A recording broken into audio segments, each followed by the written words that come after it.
Гурван сайхан нисэх буудлын аэродромын хөөрч буух училттай зурвас явуулах замыг шинжилэн ашиглалтад орууллаа.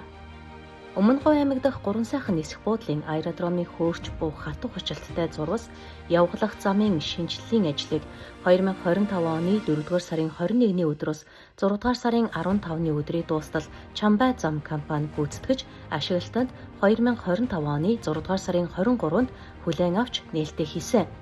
Ингэснээр нэг удаагийн нийслэгээр 70 гаруй зорчигчийг тээвэрлэх хүчин чадал бүхий CRJ 700 маягийн агаарын хөлгийг хязгаарлалтгүй хүлээн авах, цаашлаад аэродромын үзүүлэлтэд нийцсэн шин төрлийн агаарын хөлгүүдээр нислэг үлдэх боломж бүрдэж, Өмнө Говь аймгийн ард иргэд зочдод иргэний агаарын тээврийн үйлчилгээг шат архиулан ойртуулж, орон нутаг төдийгүй улс орны хэмжээнд нийгэм эдийн засгийн үзүүлэлтийг нэмэгдүүлэх нөхцөлийг бий болголоо.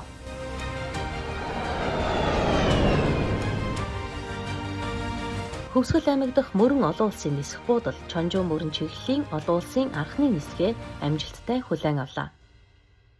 2025 оны 7-р сарын 29-ний өдөр Хөвсгөл аймаг дахь мөрөн олон улсын нисэх буудалд Чонжоо мөрөн чиглэлийн олон улсын анхны нислэг Транс-Монголын 616 дуудлагатай Embraer 190 маягийн агаарын хөлөг мөрөнд 9 цаг 40 минутад суулт хийлээ. Тус шууд нислэх нь Монгол Солонгос хоёр улсын иргэний агаарын тээврийн харилцааг өргөжүүлэн хөгжүүлэх, аялал жуулчлал, эдийн засаг хамтын ажиллагааг бэхжүүлэх, бүс нутгийн хөгжилд дэмжлэг үзүүлэх, орон нутгийн иргэдийн зорчих хөдөлгөөнийг нэмэгдүүлэх зэрэг чухал ач холбогдолтой юм а. Иргэний нисхийн үндэсний төв төрийн өмчөд хязгаарлагдмал хариуцлагатай компани нь Монгол улсын их хурлын 2020 оны 52 дугаар тогтоолын 2 дугаар хавсралт Алсын хараа 2050 Монгол улсын урт хугацааны хөгжлийн бодлогыг 2021-с 2030 онд хэрэгжүүлэх үйл ажиллагааны хүрээнд Хөвсгөл аймаг дахь мөрөн нисэх буудлыг 4С зэрэглэлийн агаарын хөлөг хүлээн авах хүчин чадалтай аэродром, зорчигч үйлчилгээний цогцлбор бүхий олон улсын нисэх буудал болгох бодлогыг хэрэгжүүлэн Монгол улсын засгийн газрын 344 дугаар тогтоолоор мөрөн нисэх буудлыг зорчигч ачаа тээврийн харилцааны олон улсын боомт болгон баталсан бөгөөд Хөвсгөл аймаг дахь мөрөн нисэх буудлыг олон улсын нисэх буудал болгон нисхийн мэдээллийн эмэгтгэлд 2022 оны 5 дугаар сарын 19-ний өдөр зарлан мэдээлсэн байдаг.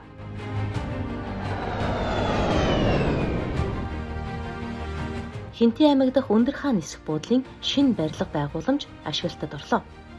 Монгол улсын засгийн газар болон Арабын эдийн засгийн хөгжлийн Кувейтийн сангийн хооронд байгуулсан хэлэлцээрийн хүрээнд 3.5 сая Америк долларын буцалтгүй тусламжийн хөрөнгө оруулалтаар хэрэгжсэн Хинтээ аймаг дахь Өндөр хаан нисэх буудлыг шинжлэн барих төсөл нь 2020 оноос эхэлж 3 багц ажлаар амжилттай хэрэгжиж 100% гүйцэтгэлтэйгээр 2025 оны 7 дугаар сарын 4-ний өдөр ашиглалтанд орлоо. Шинэ нисэх буудал нь 1438 м2 талбай бүхий зорчигч үйлчилгээний барилга, 516 м2 талбай бүхий газрын үйлчилгээний гараж, инженерийн дэд бүтцтэй олон улсын иргэний нисхийн байгууллагын 3С ангиллалын шаардлага хангасан цагт 50 зорчигч хүлээн авах хүчин чадалтай болсон нь бүс нутгийн ард иргэд зочид төлөөлөгчдөд иргэний агаарын тээврийн үйлчилгээг үзүүлэх таатай орчин, аюулгүй зорчих нөхцөлийг бүрдүүлж байгаа юм а.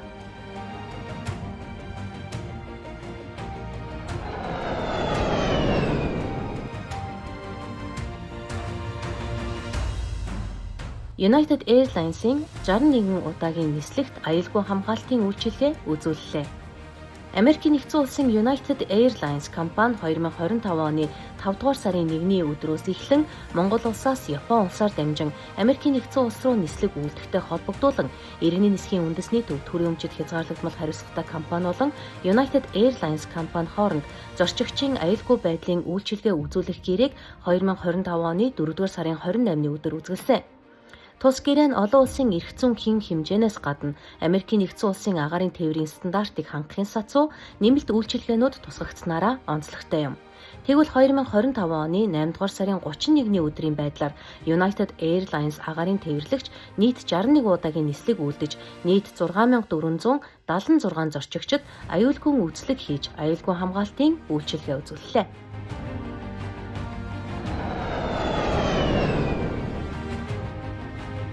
Газрын үйлчилгээг бие даан үзүүлж эхэллээ. Иргэний нисхийн үндэсний төв төрийн өмчөд хязгаарлагдмал хариуцлагатай компани буян тухай олон улсын нисэх буудалд буух гадаадын агаарын тээвэрлэгчдийн агаарын хөлөгт талбайн үйлчилгээг бие даан үзүүлж эхэллээ. Ингэснээр буян тухай олон улсын нисэх буудлын ашиглалт, аюулгүй байдал, үйлчилгээг сайжруулахын зэрэгцээ холбогдох хураамжаас олох орлого нэмэгдэнэ. 2025 оны 6 дугаар сарын 1-ний өдөр Туркменстан улсын ерөнхийлөгчийн Boeing 777 200LR агаарын хөлөгт Оросын холбооны улсын Стрижи багийн онгоцнуудад 2025 оны 6 дугаар сарын 24-ний өдөр Узбекистан улсын ерөнхийлөгчийн агаарын хөлөг Boeing 787-800 Dreamliner агаарын хөлөг 2025 оны 6 дугаар сарын 27-ны өдөр Казахстан улсын RK-9500 CE-95 маркийн агаарын хөлгийг ухтан авч үдэн гаргаж газрын үйлчилгээг бүрэн зохицоор нь үзүүлсэн. 2025 оны 3 дугаар улирлын байдлаар 374 сая 757 мянга 593 төгрөгийн газрын үйлчилгээний орлого олж ажиллалаа.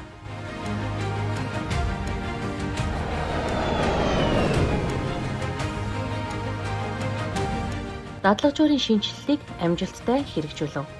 Цамхаг болон ойртолтын нислэгийн хөдөлгөөний удирдлагын дадлагжуурын ажлын байрны техник болон програм хангамжийн иж бүрэн шинжилтийг орчин үеийн дэвшилтэт технологид нийцүүлэх ажлыг амжилттай хийж 2025 оны 6 дугаар сарын 28-ны өдөр хүлээн авч үйлдвэрлэл сургалтын үйл ажиллагаанд ашиглаж эхэллээ. Иргэний нисхийн үндэсний төв төрийн өмчөд хязгаарлагдмал хариуцлагатай компани Сингапур улсын SP Engineering-тэй хамтран аэродром ойртолтын нислэгийн хөдөлгөөний удирдлагын дадлагжуурын шинжилэлтийн ажлыг амжилттай хэрэгжүүлж орчин үеийн шаардлагад нийцсэн сургалтын системийг хүлээн авсан нь зөвхөн анхан шатны сургалтад бус нислэгийн удирдагчдын давтан сургалт, онцгой нөхцөл байдлын бэлэн байдлын бэлтгэл, ажлын байрны дадлагын өмнөх сургалтад өргөн хүрээтэйгээр ашиглагдах боломжийг бүрдүүлж байгаа бөгөөд энэ нь Монгол улсын нислэгийн хөдөлгөөний удирдагч бэлтгэх чадамжийг олон улсын түвшинд ахиулах чухал алхам боллоо.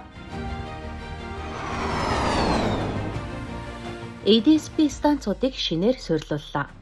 Иргэний нисхийн үндэсний төв төрийн өмчөд хязгаарлагдмал хариуцлагатай компани гүйцэтгэх захирлын 2025 оны Адрop 565 дугаар тушаалын дагуу Хөвсгөл аймгийн Мөрөн нисэх буудал, Дорногов аймгийн Сайхан Дулаан дахь нисхийн байгууламжид 2025 оны 10 дугаар сарын 13-ны өдрөөс 2025 оны 10 дугаар сарын 24-ний өдрүүдэд автомат хамааралтай ажиглалтын ADSB станцуудыг шинээр суйрлуулан ажиглалтын үйлчилгээний хамрах хүрээг нэмэгдүүлж, үйлчилгээний найдваржилтыг сайжруулах арга хэмжээг авч ажиллалаа. Тус хоёр байрлалын орчимд автомат хамааралтай ажиглалтын системийн бүрхэлд дам байсан тул нислэгийн хөдөлгөөний ажиглалтын удирдлагын найдвартай тасралтгүй ажиллагааг хангах зорилгоор ADSB станцуудыг суйрлуулж бүрхэлтийг давхарласан юм а.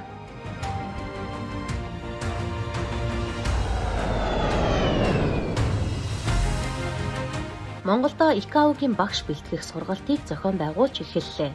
Иргэний нисхийн үндэсний төв төрийн өмчөд хязгаарлагдмал хариуцлагатай компани гүйцэтгэх захирлын 2025 оны 6 дугаар сарын 2-ны Адрop 334-р тушаалаар олон улсын иргэний нисхийн байгууллагын стандартлагдсан сургалтын хөтөлбөрийг заах чадвартай багш бэлтгэх зорилго бүхий Training Instructor Course сургалтыг 2025 оны 6 дугаар сарын 9-ний өдрөөс 6 дугаар сарын 13-ны өдрүүдэд нисхийн сургалтын төвд зохион байгууллаа. Нисхийн сургалтын төв нь ИКАО-гийн сургалтыг Монгол улсад олон улсын стандартад нийцүүлэн хэрэгжүүлэх зорилт тавин ажиллаж байгаа билээ. Энэ зорилтын хүрээнд 2024 онд ИКАО-гоос гэрчилгээчсэн багшлах эрхтэй багш бэлтгэж 2025 оны энэхүү сургалтыг өөрсдийн гэрчилгээчсэн үндсэн багштайгаар дотооддоо амжилттай зохион байгуулсан нь онцлог үйл явдал боллоо. Монгол багш ИКАО-гийн багш бэлтгэх сургалтыг зааж өндөр төлбөртэй гадаад багшийг бүрэн орлох үйц дотоодын хүний нөөц бэлдэж даруй 30 орчим сая төгрөгийг хэмнэсэн байна.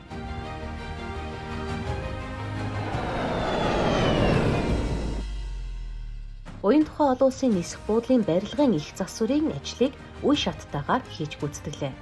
Буян тухай олон улсын нисэх буудлын барилгын их засварын ажлыг үе шаттайгаар хийж гүйцэтгэлээ. Хүндэт зочны танхимын их засварын ажлыг Урал их компани 1 тэрбум 98 сая 778 мянга 11 төгрөгөөр хийж гүйцэтгсэн. Нийт 602 мянга 400 м2 талбай бүхий 18 өрөөг шинжилэн засварласан. Нисэх буудлын терминалын барилгын дээврийн 5064 м2 талбайг Мембран дээврээр шинжилэн засварлах ажлыг Мөнх Архира компани 667.6 сая төгрөгөөр хийж гүйцэтгсэн. Нисэх буудлын гадна фасад нь 10 гаруй жилийн хугацаанд нөхөн сэргээлт хийгдээгүй тул 2025 онд хөрөнгө оруулалтаар шинжилэн засварласан. Аврах гал унтрах хэсгийн барилгын гадна фасад болон дээврийн засварын ажлыг 2025 оны 5 дугаар сарын 5-наас 13-ны өдрүүдэд барилга байгууламж ашиглалтын албаны ажилтнууд гүйцэтгсэн. Монгол улсад нисэх хүчин үүсэж хөгжсөний түүхт 100 жилийн ойг тохиолдулан иргэний нисхийн үндэсний төв төрөмчөд хязгаарлагдмал хариуцлагатай компани Харьяа буян тухай олон улсын нисэх буудлын автомашины зогсоол зам засварын ажлыг гэрээний дагуу тэгш плант компани хийж гүйцэтгэлээ.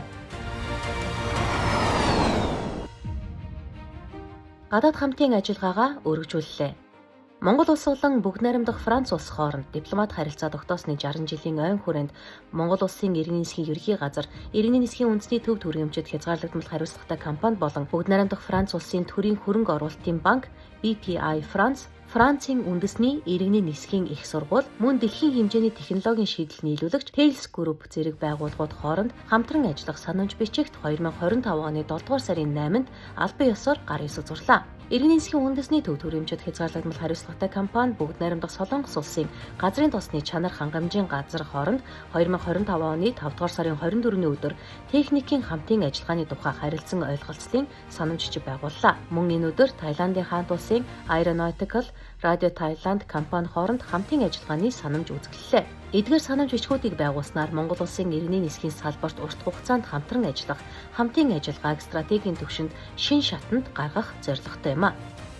Иргэний нисхийн үндэсний төв төрийн өмчөд хязгаарлагдмал хариуцлагатай компани нь олон улсын агаарын тээвэрлэгчдийн холбоо болон иргэний нисхийн ерхий газартай хамтран IATA Operational Safety Audit, IATA Standard Safety Assessment, IATA Safety Audit for Ground Operations хөтөлбөртэй холбоотой сургалт, олон улсын агаарын тээвэрлэгчдийн холбоо, түүний гишүүн агаарын тээвэрлэгчдийн төлөөлөгчдтэй хийх техникийн хэлэлцүүлгийг 2025 оны 9-р сарын 14-өөс 17-ны өдрүүдэд Улаанбаатар хотноо амжилттай зохион байгууллаа.